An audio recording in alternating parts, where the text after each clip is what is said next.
Hey, deserving listeners, in preparation for the new season of 90 Day Fiancé, which is coming out December 2020, early December, I thought I would go back in time and do reaction videos for the couples that are going to show up as veterans to the new season.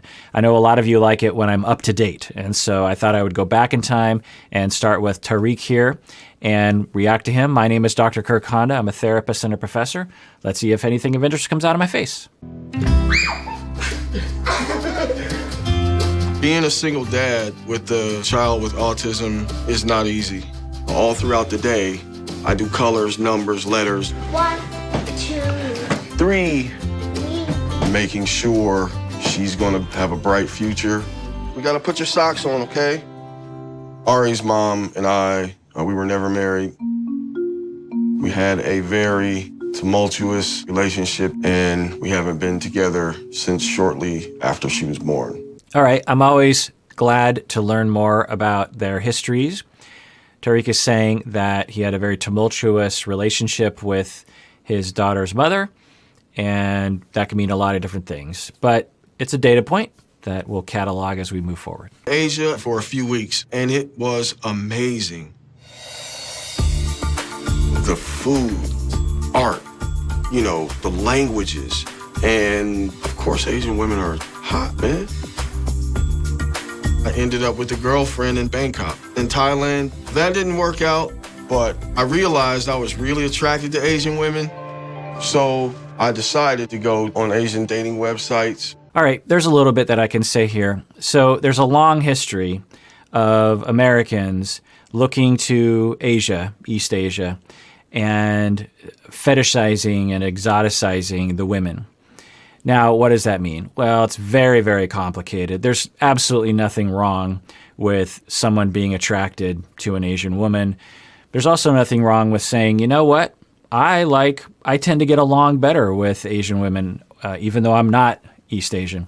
Or I like the culture and I like the food, and I don't know, there's something about it that I just like, and I'd love to date someone from that part of the world. There's nothing wrong with that either.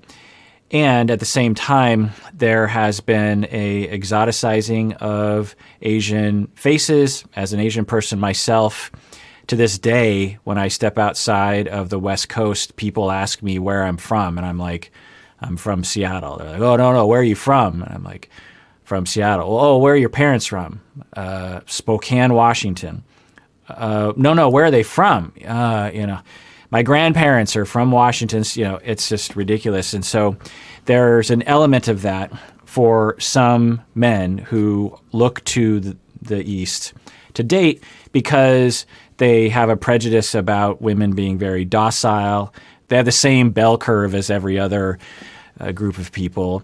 And people will look to the East to solve their problems. They might even exploit women from the East because they believe that they can use them or abuse them or control them. It's very, very complex. Like I said, there's nothing wrong with someone saying, like him, I went to Thailand, I met someone, I've never dated someone from that part of the world, it went really well. We ended up breaking up, and you know what? I think I might want to start dating people from that area. We actually see a lot of that on this show. There's a fair amount of people, obviously, it's the premise of the show, Americans who will maybe have a pattern of meeting people from a particular part of the world. Darcy with Europe or Eastern Europe. There are nuances there, and there's some interesting ideas that we might be able to talk about as a society, but on an individual level, I'm not hearing anything problematic or anything that kind of gets my hackles up. Maybe they do to you. Let me know in the comments. What do you think about it?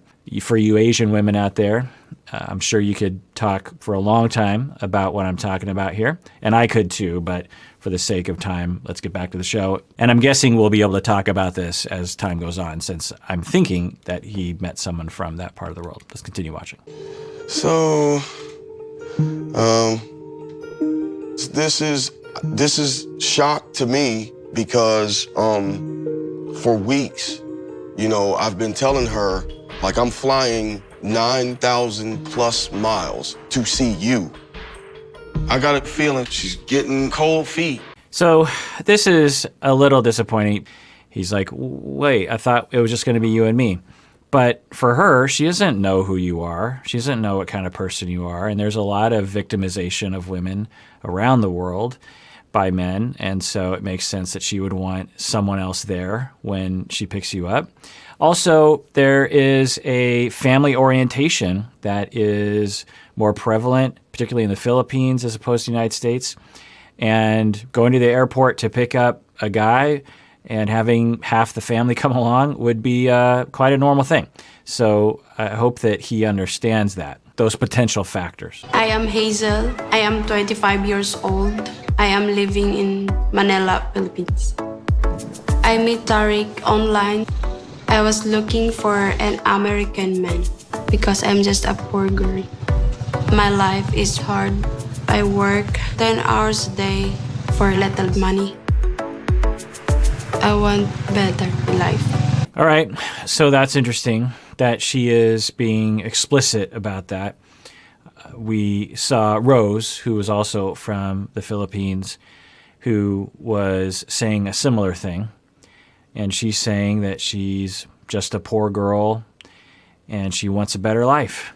And as I've always said, that you can have both things. You could say, I'd love to meet someone that is in the United States where I will have more opportunities, my kids will have more opportunities, I can live more comfortably, and I can fall in love. Like, if I can pick and choose from a lot of different relationships, why not fall in love with someone that I can actually give me and my children, my future potential children, a life? And people will judge that sometimes who come from privilege.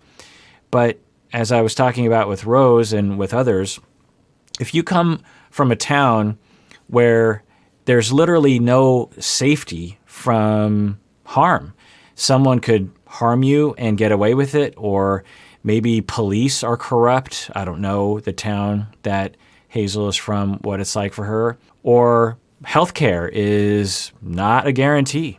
And food and jobs and shelter, these things are also not a guarantee. So these things are fundamental to how we feel about our life and about our future. It's not just a matter of calling someone a gold digger, you know? It's like, if you could have at least a little bit of security in life, then wouldn't you take that opportunity? When I first saw his picture, I thought he was handsome. Hello, Tarik. I miss you. I love you. Money is important to me. He has a big house and a good job. And I've been searching for this all my life. Now, I want to say that I don't know anything about Hazel's town or how she is doing economically.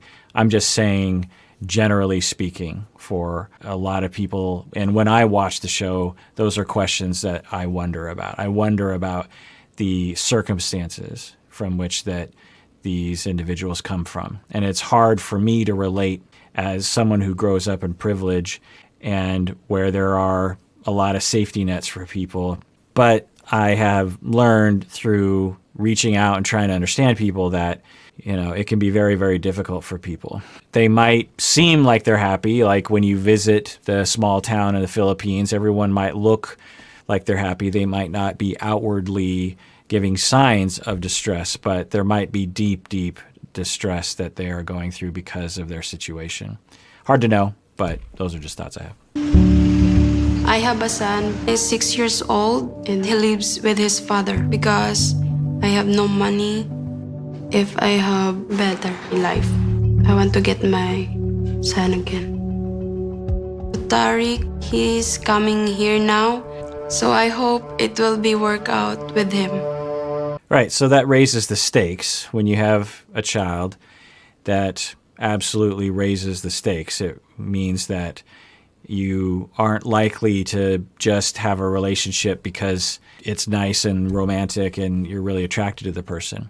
If you're going to be a good parent, you're going to think about the future. As Tarik is, he has a child too, and he is also thinking about how she might fit in to their family's life. So this is interesting. They both have a child, and so they're both potentially getting engaged without knowing how the other works with their children. I don't know. We'll see how it works out.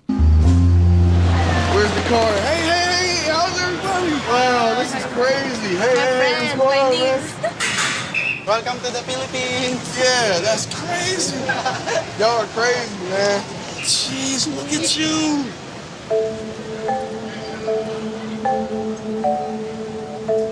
Are you attracted to him? It's different from online and in personal because I think he's chubby. We're seeing a lot of parallels with Rose and Ed here, right? There seems to be a lot of echoes there. All right, well, that does it for that episode of Psychology in Seattle. If you haven't subscribed below and you want to, go ahead and do that. I don't want to pressure you. It's one of those decisions that everyone has to make whenever they watch any YouTube channel. And everyone out there, please take care of yourself because you deserve it. You really, really do.